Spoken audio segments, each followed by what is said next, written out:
hasta las 12:30 y por supuesto muy conectados con lo que está ocurriendo en materia de emergencia. No solo hablamos de reconstrucción de viviendas, sino que también una reconstrucción emocional y psicológica que es muy importante, y es por eso que el Servicio de Salud de Concepción ha puesto el foco en esta materia, está trabajando en terreno para contener a las personas que tanto lo necesitan. Hoy nos acompaña la psicóloga Renata Marchant y también la médico psiquiatra infantil, la doctora Maciel Fonseca, ambas profesionales del equipo de psicotrauma del Servicio de Salud de Concepción. ¿Cómo están? Muy bien, gracias. Qué gusto tenerla acá, y me imagino que también ha sido un trabajo arduo durante estas 2 semanas en terreno. ¿Cómo ha sido ese despliegue, haciendo un pequeño balance? Bueno, para contarles un poco el contexto, nosotros el día 18 de enero, cuando esto comenzó, nos activamos, es decir, que estábamos listos para salir a terreno si es que nuestro director así lo demandaba. Lo requería. Y el día domingo ya empezamos con la planificación, y el lunes en la tarde estábamos en el SECOF de Chaimavia haciendo un catastro y después en el albergue. Entonces desde el día 19 en adelante no hemos parado. Nosotros trabajamos de lunes a domingo. Ya se hablan de un despliegue completo entonces de lo que ha sucedido en torno a esta emergencia. Sí. Y bien lo decíamos, doctora, a ver si acá nos ayuda también con respecto primero a las infancias, que es la especialidad, ¿no? Psiquiatría infantil. Algunas personas nos comentaron al inicio de esta emergencia que sus niños no podían dormir, que estaban muy asustados, aquellos que vivieron esta situación, que pensaban que había caído una bomba, que pensaban que nunca más iban a poder volver a casa. ¿Cómo están al día de hoy? Primero, muy buenos días por habernos invitado. Estamos muy contentas con Renata de poder estar, ¿cierto? Esto es un trabajo también con la comunidad. En cuanto a la infancia, es una población específica, es una población vulnerable. En esta catástrofe, muchos de los niños, niñas y adolescentes han tenido que salir por estar en zonas de seguridad con familiares, amigos, ¿cierto? Porque no se encuentran cubiertas sus necesidades básicas a donde fue la zona de los incendios que está afectada. Por lo tanto, eso también ha tenido su repercusión, ¿cierto?, en cómo se le entrega la información a los niños, el cómo son acogidos, y de qué forma, ¿cierto?, como tú muy bien lo describes, ha tenido algún impacto de alguna u otra forma, ya sea a través de la conducta, del sueño, de la alimentación, están más ansiosos, y eso es un trabajo que tenemos que realizar con los niños, pero también con los padres. Los adultos, y ahí es súper importante también porque entendiendo que la vulnerabilidad con la que se vive esta situación puntual, el hecho también de los adultos mayores muchas veces, yo he escuchado relatos de adultos mayores que dicen, ¿qué queda ahora para mí? ¿Cómo yo a mi edad voy a partir de nuevo? ¿Cómo voy a comenzar de nuevo? Por lo menos una persona más joven puede tener la valentía de reinventarse, pero ¿qué pasa ahí con los adultos mayores particularmente? Mira, al igual que con la infancia, son un grupo vulnerable. Y en la zona en la cual nosotros hemos estado desplegados, que es Chaimavia y Florida, existe mucha población adulto mayor, octogenarios, muchos de ellos, y es importante la red de apoyo familiar en aquellos que tienen familia y otros que son los hogares como de una persona. Esos han requerido más apoyo del Estado. Nosotros lo hemos visitado a casi todos, a la gran mayoría. Incluso la semana pasada tuvimos el apoyo de una psicogeriatra que de la Universidad de Concepción nos acompañó de manera voluntaria a hacer una evaluación, y eso nos ha permitido tener un catastro y asegurar que los adultos mayores sean visibilizados, y también nosotros hacemos la conexión con las redes. Entonces, si faltan fármacos, nosotros avisamos al SECOF, avisamos al hospital para que puedan mantener la continuidad de su tratamiento y también sentirse un poco más acompañados. Eso es en la primera parte, que es la respuesta, cuando estamos con la emergencia como a full, si lo dijéramos en un lenguaje coloquial. Y ahora ya viene la etapa de recuperación, donde empezamos a ocuparnos de la reconstrucción del tejido social, donde empezamos a trabajar en reintegrar a la gente, en hacer actividades más grupales, y aquí un eje central han sido las juntas de vecinos. Las juntas de vecinos conocen a su población, nosotros ya tenemos un catastro de quiénes son los presidentes de las juntas de vecinos de las localidades, y ellos nos van informando también de las necesidades de la gente. Y aquí más que necesidades afloran emociones también. La gente es como, o sea, tienen la facilidad de expresarse en este minuto, porque de repente nos encontramos con personas que les cuesta, ¿no? Le cuesta como aflorar, verse vulnerables precisamente. Yo creo que es una mezcla, porque también existe, al ser una población a veces más rural, está menos inserto el tema de la educación emocional. Entonces hay como esta dureza de que hay que enfrentar la adversidad, y muchos de ellos han tenido historias previas de incendios. Hay que recordar que la zona estuvo el incendio del 2017 y del 2020. Pero eso es Santa Juana. Y del 99, en la zona de Chaimavia. Entonces hay gente que ha vivido otras experiencias de catástrofe. Cuesta al principio entrar con algunas personas, pero como nosotros lo hacemos desde la primera ayuda psicológica, que es una conversación más humanitaria, más que algo técnico desde la psicoterapia, porque nosotros no hacemos psicoterapia, lo que hacemos es primera ayuda psicológica. Y eso es la conversación de conectar con lo que a mí me está pasando y con lo que necesito. Y muchas veces las personas logran identificar que están con cierto malestar, les cuesta nominar a veces la emoción. Lo que me he encontrado mucho con los adultos es la presión en el pecho. Dicen, es que tengo el pecho aquí como apretado. Y ahí uno dice, mira, eso se llama angustia. Y empiezas también a educar un poco acerca de qué es lo que nos está pasando. Claro, qué estoy sintiendo, identificarlo. Qué complejo en un país donde no existe mucho la educación emocional, quizás hoy día. Estamos viendo nuevas generaciones mucho más conectadas con eso, sin temor tampoco a mostrarse vulnerable al respecto. Pero claro, hay muchas generaciones hacia atrás que lamentablemente no tuvieron esas herramientas. Y hasta el día de hoy, para todos en distintos contextos puede ser una lucha, pero esa primera contención emocional es determinante, doctora, cuando hablamos de las secuelas que esto podría dejar eventualmente, que es verdad, o sea, son Chaimavida, Florida, que son los territorios en los que trabaja el Servicio de Salud de Concepción, son territorios que ya han vivido emergencias como esta. Particularmente recuerdo la del año 2017, que fue muy devastadora. Pero claro, volver a vivirlo para muchos adultos, a quienes lo viven por primera vez, que quizás crecieron escuchando las historias. ¿Cómo se contiene? ¿Cómo se trabaja que eventualmente no sean personas adultas con estos traumas tan complejos? Bueno, como muy bien lo decía Renata, este trabajo que realiza la unidad de psicotrauma es diferente y va enfocado en la ayuda humanitaria, ya que está favorecida y promovida por la Organización Mundial de la Salud y la Organización Panamericana de la Salud, que en estos contextos de emergencia, a diferencia quizás de algo habitual, ¿cierto?, lo más importante tiene que ver, como dice Renata, con la primera ayuda psicológica, que es la ayuda humanitaria, que no necesariamente y no tiene que ver con una evaluación psiquiátrica o una evaluación psicológica, sino que enfocar, ¿cierto?, conectar, escuchar, lo que es muy importante en cuanto a las necesidades que tienen las personas que están dentro de esta catástrofe. Este es como el primer paso, ¿ya? Posteriormente se detectan algunos casos específicos de mayor complejidad y quizás ellos sí requieren una evaluación clínica y poder conectarlo con los equipos de salud para poder darle continuidad, ¿cierto?, tanto en el diagnóstico como en el tratamiento. Sin embargo, lo que muestran los estudios es que en una situación así de catástrofe, el porcentaje de personas que llegan a tener un trastorno propiamente tal es muy bajo, ¿ya?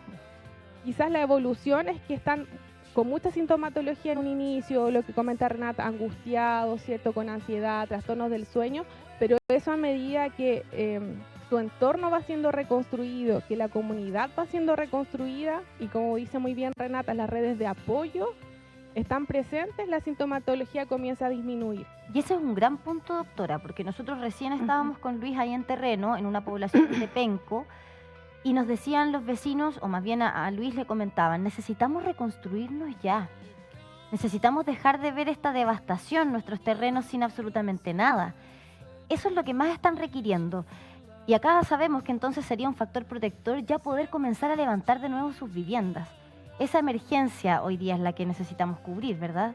Claro, lo primero que se evalúa cuáles son las necesidades básicas que pudiera tener la persona, lo que tiene cosas tan sencillas como tener agua, alimento, a veces carga en su teléfono, no tienen electricidad, ¿cierto? Y poder conectarse con un otro, sobre todo, por ejemplo, con los niños, como fueron evacuados a otros lugares de zona segura.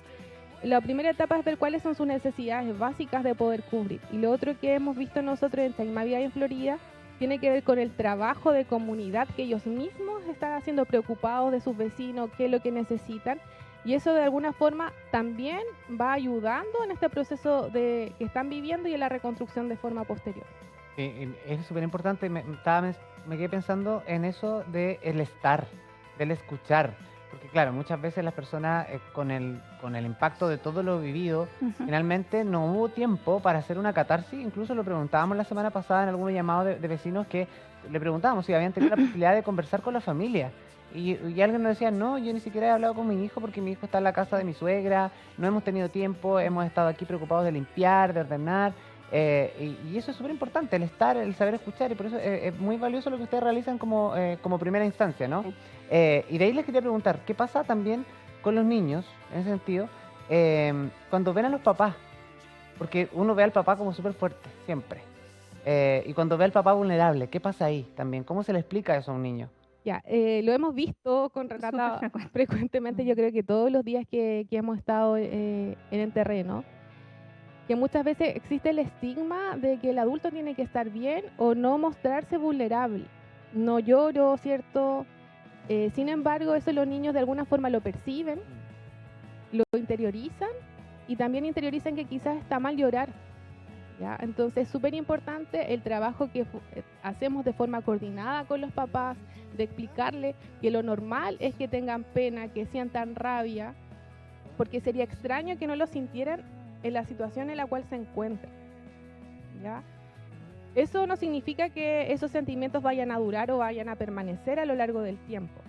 Sin embargo, si los papás demuestran realmente cómo se están sintiendo, van a poder conectar con sus hijos y les va a los niños a favorecer la instancia de poder conversar y hacer este vaciado emocional de cómo yo me siento.